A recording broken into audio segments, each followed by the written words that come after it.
I'm here with Dr. Raghuram Rajan, the Eric Gleacher Professor of Finance at the Booth School of Business at the University of Chicago. He's the author of the recent Financial Times, Goldman Sachs award-winning book, Fault Lines, which was the 2010 Business Book of the Year. Thanks for joining us. Thanks for having me. So you talk about fault lines, an interesting geological metaphor, and you cite in the book many things, but you really come down to three major fault lines. Right. Well, the three I look at, one, the tendency for the U.S. to overspend, both in a secular fashion as well as in a cyclical fashion. What do I mean by that? One, I think that in the United States there's been growing inequality. Why? A lot of it is that technology has moved ahead, needs people with better skills. Similarly, we have trade, which is putting pressure on people to have higher skills in the United States, which is more of a knowledge economy, and lower skilled jobs are migrating elsewhere. Well, in this kind of environment, the United States is not producing enough skilled people, not enough educated people, partly because the quality of schooling in the United States is not that good. So you've got supply not keeping pace while demand for the skilled is increasing. The net effect is growing inequality.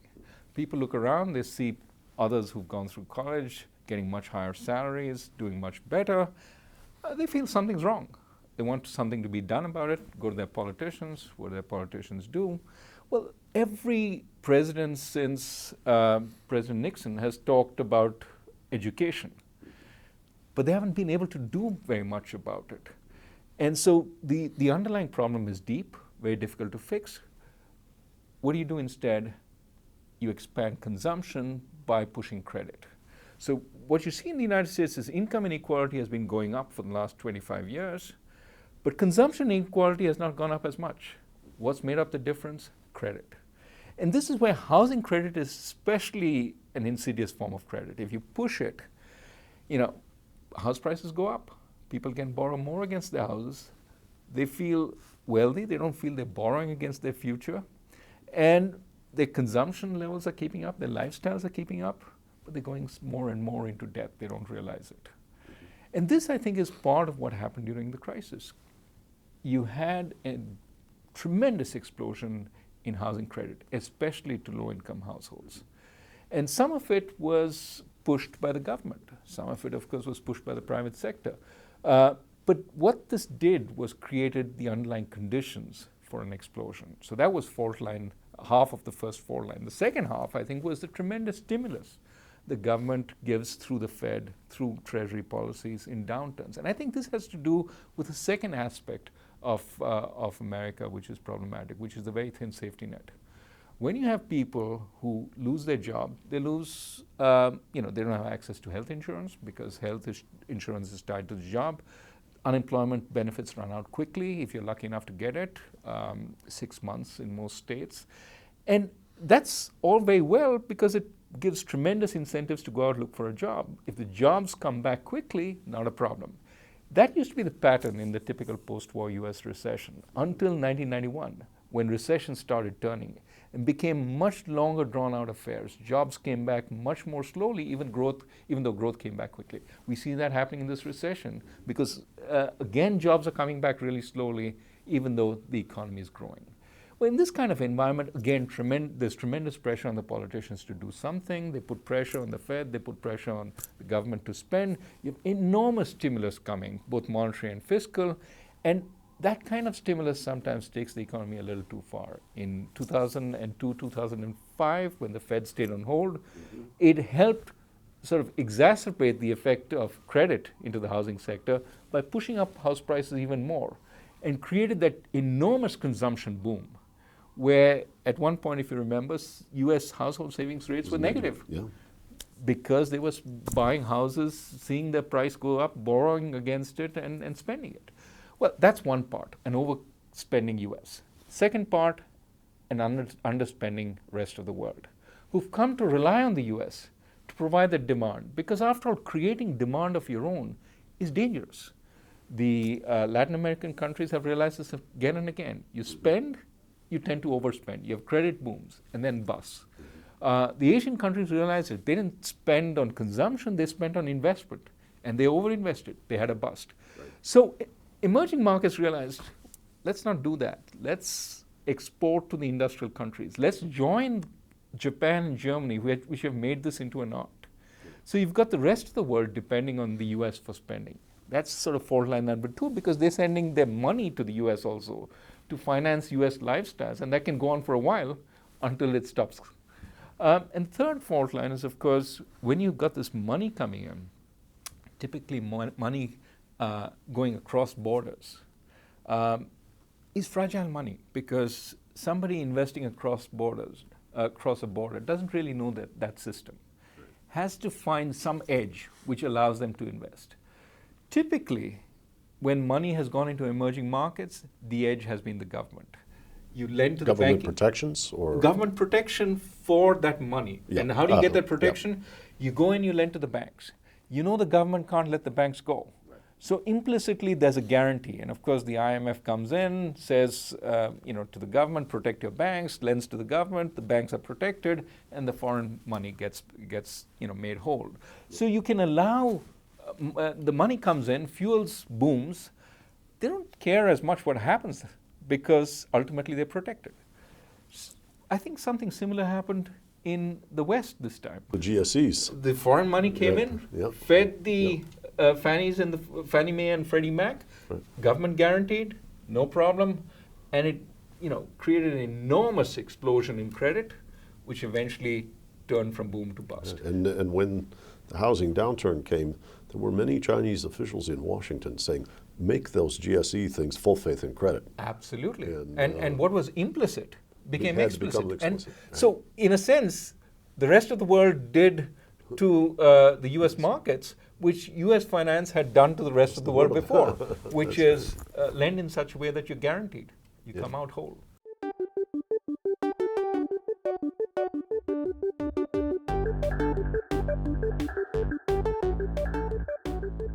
In the book, you make a very strong statement that, and I'll paraphrase, at the juncture where these fault lines emerge is always, or very often, the interaction between capitalism and democracy, and where government and where politics come in and try to reconcile these two different, modes of society. This is where the problems occur, and this is where the greatest challenges lie. Right. One of the difficulties I have sometimes is that I sound like I'm anti-government, which I'm not. I think there's an enormously important role for the government. The problem, of course, is often government is there to soften the rough edges of capitalism, right? And that's an important role. That's an important role. Democracy softening the rough edges of capitalism, giving a voice to those who don't have economic power, I think is an important factor. But it also creates a tension, because economic power comes from different things than political power. And when they go head to head, it creates a tension. And what I think this crisis demonstrates is there are aspects of the private sector which are always looking for the kind of tension that is created to exploit it. So, I mean, contradictions in incentives. Exactly. Because after all, that's their job. I mean, what is self-interest? That is what makes capitalism work. And the government has to be very careful coming in, because it doesn't want to be a running target or a patsy for the private sector. That's why it has to be careful. So take the housing sector. I mean, I think the intent was really noble or well-meaning. How do we give people who are falling behind in this lifetime, not the next, a hope for the future? And one way is the American dream. Housing is part of the American dream. Let's facilitate access to housing. Not a bad idea in any way. And there's the old saying, nobody ever takes a rented car to the car wash. When you own a home, maybe you'll keep it up better. You'll keep it up. You care about the neighborhood. You care. You have a stake in the future, which you didn't have when your horizon was collapsing, because the world was collapsing around you. So I think that was good. But of course, the private sector sees this, and sees, aha, the government is interested in funding this. How do we take it further? And of course, it exploits the various guarantees, takes it over the cliff. Now, people think that therefore I'm blaming the poor. No, I'm not blaming the poor. I'm saying we have to find a way to do it in the right way so that they have access. What we have, in a sense, is we've expanded the access to finance. Before, we've expanded the access to capabilities. What would be ideal is expand the access to capabilities. That takes too long. And then finance can allow what you might call greater intertemporal Exactly. horizons, move out the envelope Exactly. with the ability to service that Right. debt. Absolutely. Now, when you move out finance before you moved out capabilities, you have created a debt trap. Yep.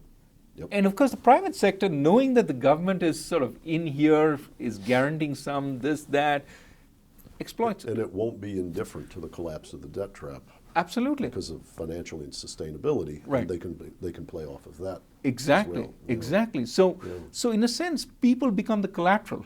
The People as collateral citizens damage. become Yeah. the collateral, Yeah, and the contingent possibility of damaging them creates the distortion. Exactly. And this is why I say that interface is very important. Yeah. We need to get that right. It's not about the good intentions of government.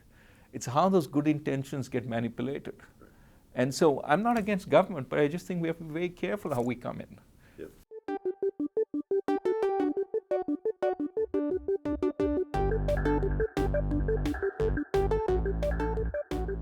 Yeah, and it's fascinating because many people call it the early Keynesian era, said markets will fail, therefore government can fix it. Yeah. Well, the fact that markets fail doesn't mean the government will fix it right. Right. And people like George Stigler from Chicago Right. came up with theories of regulatory capture. Right. Right. But we kind of live in this middle zone where despondency about inevitable capture Right. or romance Right. that government will fix it Right. are two polar extremes. You know, you've hit on something which I think is fascinating. The left and the right have the same diagnosis of the problem. It's, you know, government is captured by big business. Stigler said that, Marx said that. That's right. That's Now, right. Marx said, get rid of big business. Stigler Right. said, get rid of The government. That's right. In practice, you can't get rid of either. Right. You need them to work together. But you need them to work in such a way that you delineate Where their incentives are aligned for social good. Exactly. Yeah, And this yeah. is where it becomes tough. This is where the slogans stop working, Yes. right? Yes. And I think we're here. And, you know, to some extent, I think this period ahead is one of great interest because the slogans, people have got tired of the slogans. They know the answer is not in unbridled free markets. There is a role for regulation. There is a role for tempering private incentives, especially when private incentives themselves can get distorted. At the same time, the government hasn't been the answer. In fact, it has complicated things, both before the crisis and after the crisis. And after the bank bailouts, people's trust in the government is diminished. Exactly. They actually believe Ronald Reagan, the government is the problem, not the solution. Right. So you don't believe in the markets because they failed big time. You don't believe in the government, that failed big time. What are you left with? Well, you could could go small. This is, I hate big organizations. And I just want this dreamland of the entrepreneur The unbridled 19th by century agrarian economy restored. And I think we see some of that emerging in the discussion. The utopian sort of frontier entrepreneur unbridled by organizations of any kind, the banks of the East or the government out there. But I think that's utopia. But we have to deal with this sort of anti-elite, anti-capture sentiment. But I think the solution has to be how do we make them work together in such a way that the government doesn't get exploited by the private sector.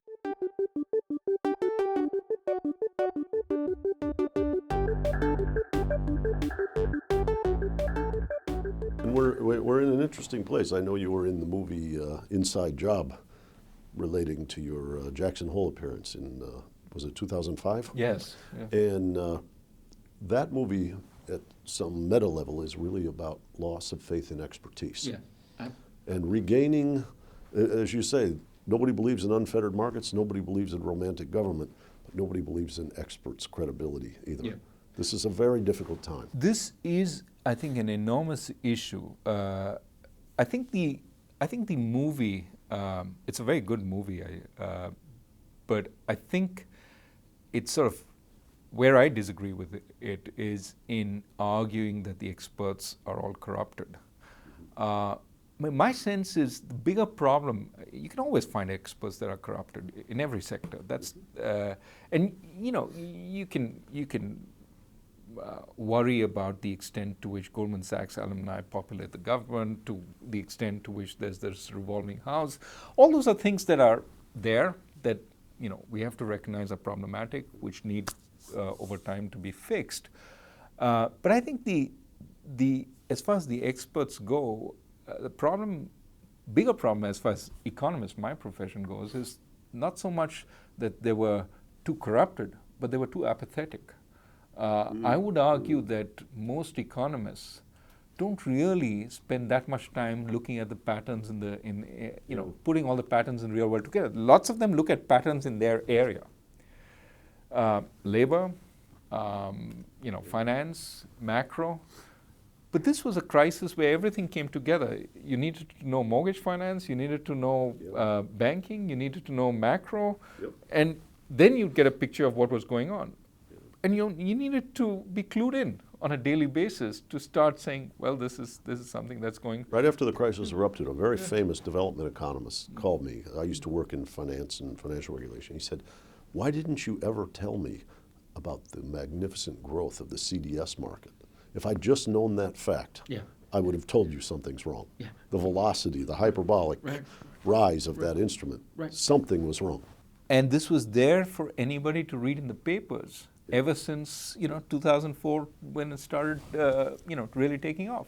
And so my worry is not so much that the economics profession is corrupted, but that because we value expertise in a particular area, and I think there's certainly value to that. I don't think we want to throw that out of the window. But just like medicine, you have experts in each area, but you also need GPs to integrate. I think we've devalued the GP. The lateral pattern recognition. Exactly. Someone like Barry Eichengreen, who's an economic historian, may retain that and that inductive approach to research. But it's not something that's valued as much by the profession. Now, Barry is a high-quality economist on many dimensions. There are very few people who can do that, who can sort of maintain an expertise which allows them to be recognized as experts in their narrow area, but also be seen as somebody who sort of integrates.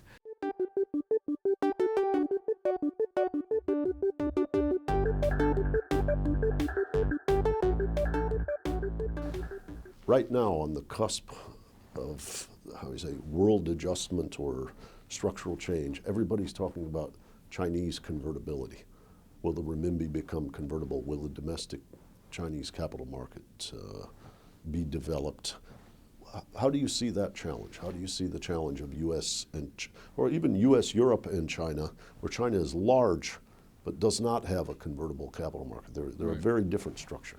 Well, China has to move there sooner rather than later. I think the Chinese, as you know, the lesson they apparently took away from the '98 crisis, Asian crisis, was don't let foreign finance come in a big way.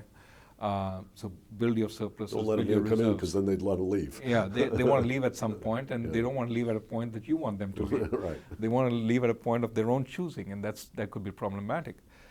But people tell me that what they've learned from the 2008 crisis was don't be dependent on foreign demand. Now that's a very important lesson if that's what they've taken away.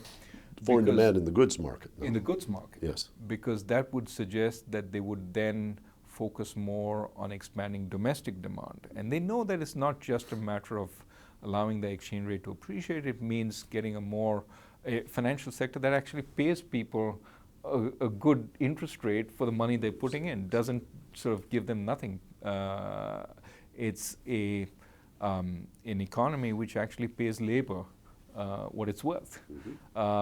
It's an economy where the firms don't capture the lion's share of income. Households get more income than they're getting right now. Given their scale, environmental consideration can be priced accurately as well. Absolutely. Where inputs aren't dead cheap for the firms, Right. where taxes aren't extremely low. I mean, it is, what people don't realize is how much of a producer-biased economy China is. If you're a producer-biased economy, you know, it's not a surprise there's no consumption. Right. That's right. Because incomes aren't going to the households. Now, the Chinese realize this and are working to change this. But of course, there are strong vested interests, organized interests amongst the state-owned firms, the state-owned banks, like things the way they are.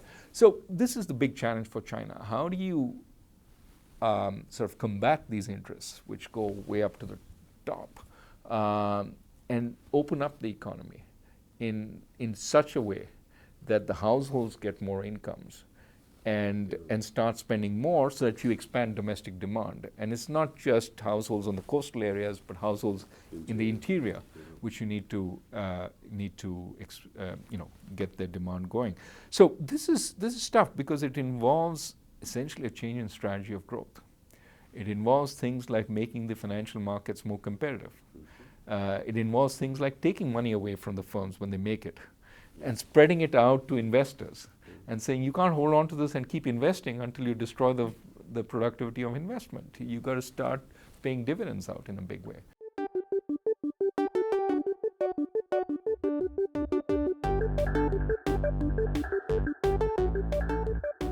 What's the new economic thinking you would like to sponsor as a dissertation going forward? So I think first, somebody entering economics now has to be like a kid in a candy shop. There's so much that has so much thinking has been controverted to some extent by what happened in this crisis. And of course, there are old areas which have become more important: sovereign debt, bank runs, stuff like that. So I think even following conventional lines, there's so much to do. But I also think, and this goes back to your point about development economics and industrial economics, so to speak. I think one of the mistakes we made was we sort of thought we create the institutions, we've arrived. And the institutions don't need to be maintained. They're there. And so once, think of the institutions as plumbing. Once the plumbing works, we don't need to worry about it. Let's now, look at the surface.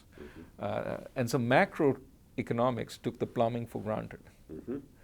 But of course, the plumbing backed up, even in an industrial country. And so now there's thinking about how we integrate the plumbing with the outside, because in a very interesting way, what is called the Lucas critique applies to the plumbing and to the surface. Yep. That is, the moment you take the surface for granted and don't stop worrying about the plumbing, that's when the plumbing starts backing up. Because nobody's watching it. It's the micro incentives of the infrastructure. Exactly. And the dynamics for its evolution. Right. When you don't care about the micro incentives and you work only on the macro, then you cause the conditions that create the plumbing to back up. The blind spots emerge Exactly. the atrophy. Exactly. And Lucas's critique, for those who don't know, was basically once you take the broad relationships as gospel truth, without understanding the micro foundations of those broad relationships, well, essentially the relationships will start breaking down. And I think you can apply that to the institutional structure also. So I think thinking about how these things relate is extremely important. I mean, in a sense, I may be a heretic here, but I think a lot of what went on we studied in different parts of the economics profession. Behavioral economics studied, irrational behavior of one kind or the other. Expectational volatility Right. and that kind of thing. Banking studied bank runs and why they emerged and so on. Liquidity how that fed into banks. Macro studied macroeconomics. Everybody studied their piece, the six wise men feeling they're part of the elephant. But we didn't integrate together. And I think even for a young economist who doesn't want to take the chance of writing broad books and being turfed out of the profession for not being focused enough, there's so much to do in integrating some of these areas together. And in defining what is an important research agenda. Exactly. That integrative awareness Right. helps you pick what node do I want to specialize in. Exactly. And I think then we will see, I mean, we're already seeing it in the theses that are coming out, a flourishing of people saying, okay, let me put this and this together and let me see what happens. Do I get the same results? When I put a financial sector into the macroeconomic model, the standard macroeconomic model. But this time, we're not reinventing the wheel. We have a whole new set of tools. Analytical Tools which can help us. So Walter Bagehot was a great narrative, but now the more systematic and measurable dimensions. Well, and of course, I think the point one has to make is those tools are as good as what you put in. And of course, if you've got the wrong framework or the wrong things that you think matter, it doesn't matter what tools you have, you still get the wrong answer. And I think growing awareness of the need to understand what's going on in the real world, I think is part of that. Now, I mean, economists always, I don't want to picture economists as being in an ivory tower. They always have connection, especially empirical economists, connection with the real world. The point, however, is we've been focused on our particular turf without looking too much at what's happening elsewhere. That's great. Dr. Rajan, thank you for joining us. Thank you very much.